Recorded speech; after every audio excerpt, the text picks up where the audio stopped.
É comum pessoas que afirmam serem cristãs terem como objetivo na sua caminhada religiosa a busca frenética por sinais, revelações e poder.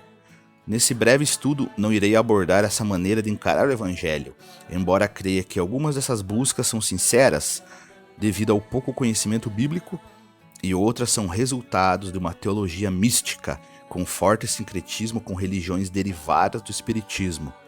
Por isso devemos ser cautelosos com tudo que é pregado nos púlpitos, porque corremos um sério risco de procurarmos um relacionamento com Cristo exatamente da mesma forma em que adeptos dessas religiões têm com suas entidades, ou seja, no campo da adivinhação e troca de favores. Algo como: Jesus, eu te faço essa oferenda e em troca você me dá aquilo. Então eu vou comentar algumas passagens bíblicas que nortearão o cristão quando estiver passando por um momento de aflição e dúvidas em qualquer época e área de sua vida. Eu pergunto agora para você, meu irmão, quer um sinal? Continue ouvindo. No livro de Isaías, capítulo 7, do 1 ao 13, é relatado que o rei Acaz estava prestes a ser atacado pela aliança do Reino do Norte, formada por Israel e Síria. Ele estava com muito medo e assustado com a perspectiva do fim. Mas Isaías predisse que o reino de Judá não acabaria nessa ocasião. O profeta foi ordenado pelo Senhor a ir ao encontro do rei, entregou uma palavra sobre o rompimento da aliança inimiga. Ele fala de Israel, o reino estava dividido. Marque isso e reflita. Muitos dividem e ainda fazem aliança com inimigos. Por causa disso, Israel seria destruída, a Síria seria instrumento de destruição para Israel e instrumento de punição para Judá. Presta atenção no que Isaías diz na parte B do versículo 9. Se vocês não ficarem firmes na fé, com certeza não resistirão. Ouça a palavra de Deus, meu irmão. Quando as tempestades da vida nos cercarem, precisamos ficar firmes na fé.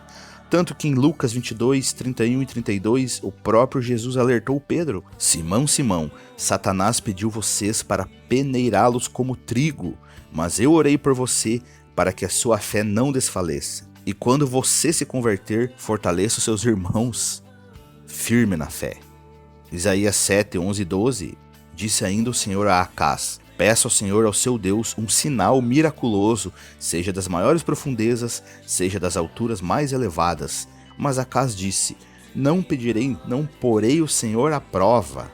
Deus ordenou Isaías para que lhe exortasse o rei a pedir um sinal. Acaz pareceu ser um rei justo ao dizer que não provaria ao Senhor. Muitas vezes podemos usar essa desculpa de não querermos incomodar a Deus. Qual foi a reação do profeta no verso 13? Disse então Isaías: ouçam agora, descendentes de Davi, não basta abusarem da paciência dos homens? Também vão abusar da paciência do meu Deus? Podemos ver claramente dois atributos de Deus: seu amor e sua ira. Ignorar o amor e orientação resulta em pecado e atrai sua ira. Você tem certeza de que ainda quer um sinal?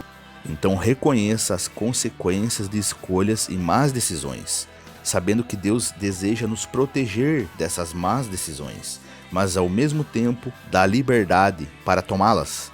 Devemos nos atentar para não cairmos na hipocrisia, vestindo uma capa de crente, usando máscaras de santidade, quando na verdade muitas vezes buscamos um atalho, praticamos o famoso jeitinho brasileiro na caminhada da fé, pensando que com isso ajudaremos Deus a nos abençoar. E pior, querendo que Jesus se adapte aos nossos sonhos e projetos, que Ele seja o socorro bem presente na tribulação quando temos atitudes parecidas com as de Acaz.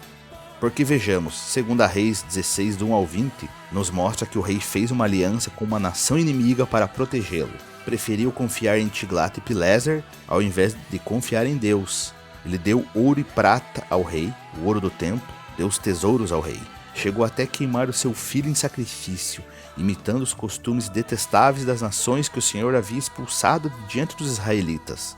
Também ofereceu sacrifícios e queimou incenso nos altares idólatras, no alto das colinas e debaixo de toda árvore frondosa.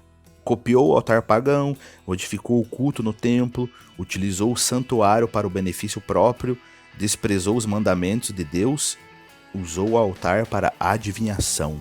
Só essa passagem já daria um seminário de libertação, Com certeza nós condenamos essas práticas, porém agiremos da mesma maneira se tentarmos moldar a mensagem do Senhor para que se adapte às nossas preferências pessoais. E é triste pensar que nos dias de Acás, o sistema religioso estava em ruínas, edificado sobre costumes pagãos, e o principal objetivo era agradar aqueles que estão no poder. Percebe alguma semelhança com os dias de hoje? Imagine a abominação de uma religião que oferece crianças em sacrifício, mas reflita sobre quantas crianças abortadas em nome dos deuses da vaidade, economia, conveniência e caprichos. Isaías profetizou no verso 14: Por isso o Senhor mesmo lhes dará um sinal: a virgem ficará grávida e dará à luz a um filho, e o chamará Emanuel. Você consegue compreender que esse é o único sinal de que precisamos? O próprio Isaías revela-nos o Emanuel, o Deus conosco, no capítulo 9, versículo 6. Porque um menino nos nasceu, um filho nos foi dado, o governo está sobre os seus ombros, e ele será chamado Maravilhoso Conselheiro, Deus Poderoso, Pai da Eternidade e Príncipe da Paz.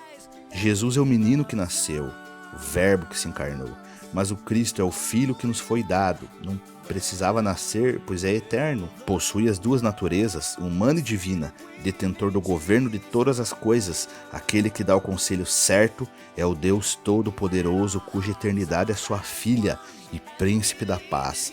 Ele te dá a paz que transcende o entendimento, aquela que o mundo não pode dar. Por isso o objetivo desse breve estudo não é te condenar ou desanimar. Pelo contrário, incentivar e exortá-lo a buscar a direção do Pai de forma correta. Afinal, o próprio Isaías era considerado traidor por não apoiar a política nacional de Judá, porque conclamava o povo a comprometer-se com Deus em primeiro lugar. Da mesma maneira, devemos ter compromisso com a palavra de Deus, pois temos esse livro em mãos porque algumas pessoas transmitiram fielmente essas palavras de geração em geração. Devemos aceitar a responsabilidade de transmitir a palavra de Deus aos filhos netos, encorajando-os a amar, ler e aprender com a Bíblia. Muitas profecias que Deus enviou através dos profetas se cumpriram 700 anos depois. No entanto, outras ainda estão por se cumprir. Muitas pessoas, depois de rejeitarem a Deus, passam a culpá-los pelos seus infortúnios. Continuamente culpam a Deus por problemas que elas mesmas criaram. Você está disposto a obedecer e aceitar o cronograma do Senhor e não o seu? Quer um sinal? Deus conosco.